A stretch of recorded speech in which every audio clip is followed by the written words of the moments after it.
ولید بن مغیرہ کے لیے آپ کو متعدد مقامات پہ کردار ملے گا۔ سورہ مدثر میں بھی اسی کا کردار ہے، سورہ نون میں بھی اسی کا کردار ہے، اور یہاں پر بھی عام طور پر لوگوں نے یہی سمجھا ہے کہ یہ ولید بن مغیرہ کی کردار نگاری ہو رہی ہے۔ یہ وہ شخص ہے جو اسلام کو پہچان چکا۔ سورہ مدثر میں اس کا نقشہ کھینچا گیا ہے کہ وہ مان گیا تھا تقریباً کہ یہ نہیں، تم کہتے ہو کہ یہ شاعری نہیں ہے، قطعاً میں نے بہت شاعروں کا کلام سنا ہے، یہ محمد جو پیش کر رہے ہیں شاعری نہیں ہے۔ اچھا تم کہتے ہو یہ کہانت ہے، میں ہرگز نہیں کہہ سکتا یہ کہانت ہے، میرے بہت سے کاہنوں کے ساتھ میرے مراسم میں دوستیاں ہیں، میں ان کے کلام کو پہچانتا ہوں، پرکھتا ہوں، یہ کہانت نہیں ہے۔ اب لوگوں کے ہاتھوں کے طوطے اڑ گئے کہ گیا یہ تو ہاتھ سے ولید بن مغیرہ، اس پر تو جادو چل گیا محمد کا۔ انہوں نے جو شور مچایا تو فوراً پھر اس نے وہ جو پانسا پلٹا ہے اس کے بعد پیترا بدلا اس نے، یہ سحر یوسر ان ھذا الا قول البشر، نہیں ٹھیک ہے، یہ سحر ہے، جادو ہے جو چلا آ رہا ہے اور قول بشر ہے، میں نہیں مانتا کہ اللہ کا کلام ہے جو محمد پیش کر رہے ہیں۔ محروم رہ گئے قریب آ کر کہ قسمت کی خوبی دیکھیے، ٹوٹی کہاں کمند، دو چار ہاتھ جب کہ لبے بام رہ گیا۔ ان تمام وادیوں کو طے کر آیا، پہنچ گیا، لیکن یہ کہ پھر وہ چودراہٹ کی جو بیڑی تھی وہ پاؤں میں ایسی پڑی ہوئی تھی کہ اس نے کھینچ کر دوبارہ جہنم میں اوندا پہنچا دیا۔ اب دیکھیے وہاں جو کردار آیا ہے سورہ مدثر میں، ذرنی ومن خلقت وحیدا وجعلت له مالا ممدودا وبنین شہودا ومہدت له تمہیدا ثم یطمع ان ازیدا کلا انہ کان لآیاتنا عنیدا سأرہقہ صعودا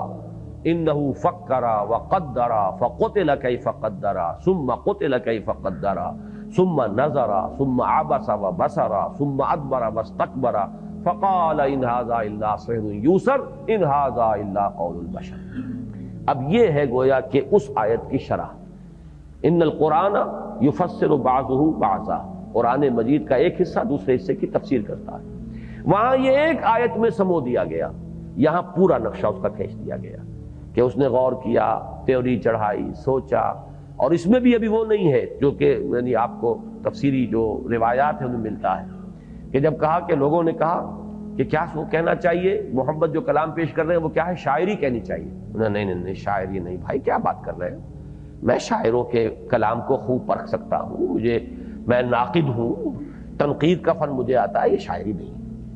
اچھا تو پھر ہمیں یہ کہنا چاہیے کہ یہ کاہنوں کا کلام ہے۔ انہوں نے نہیں یہ نہیں،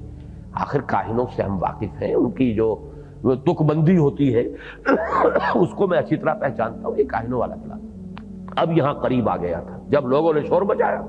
تو اب اس نے وہ جو پیترا بدلنا تھا اس کے لیے سارا ڈرامہ کھیلا، جیسے کہ انسان غور کر رہا، ہاں بھائی سوچنا پڑے گا، انہ فکر وقدر فقتل کیف قدر ثم قتل کیف قدر ثم نظر ثم عبس وبصر ثم ادبر واستکبر فقال ان ھذا الا سحر یوسر۔ بات کہی تو کیا کہی، ہاں جادو ہے، یہ جادو بھرے کلمات ہیں، ان ھذا الا قول البشر، یہ انسان ہی کا کلام ہے، یہ کوئی خدائی کلام نہیں ہے، یہ ہے وَآتَى قَلِيلًا وَأَقْدَى، کچھ آیا تھا، قریب آیا تھا، بات باندھ رہا تھا، گرانٹنگ دی ٹروتھس، تسلیم کر رہا تھا حقائق کو، لیکن پھر ایک دم رک گیا، جیسے کہ چٹان آ جائے اور اب آگے آپ کا پھاوڑا رک جائے کہ اس کو وہ توڑ نہ سکے۔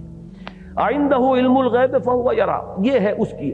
اس خواہش کی۔ ثُمَّ يَطْمَعُ أَن نَّزِيدَ، یا جیسے کہ سورہ مریم میں آیا لَأُوتَيَنَّ مَالًا وَوَلَدًا، مجھے لازماً ملے گا، مجھے یہاں سب کچھ ملا ہے تو وہاں بھی ملے گا۔ سورہ کہف میں بھی آیا ہے، وہ جو دو افراد کا مکالمہ دیا گیا ہے کہ مجھے یہاں سے بہتر ملے گا وہاں۔ وَلَئِن رُدِدتُّ إِلَىٰ رَبِّي لَأَجِدَنَّ خَيْرًا مِّنْهَا مُنقَلَبًا، اول تو مجھے یہ گمان ہی نہیں ہے کہ کوئی قیامت ہوگی، کوئی جنت دوزخ ہے، سب ڈھکوسلے ہیں، لیکن بالفرض مجھے اپنے رب کی طرف لوٹایا بھی گیا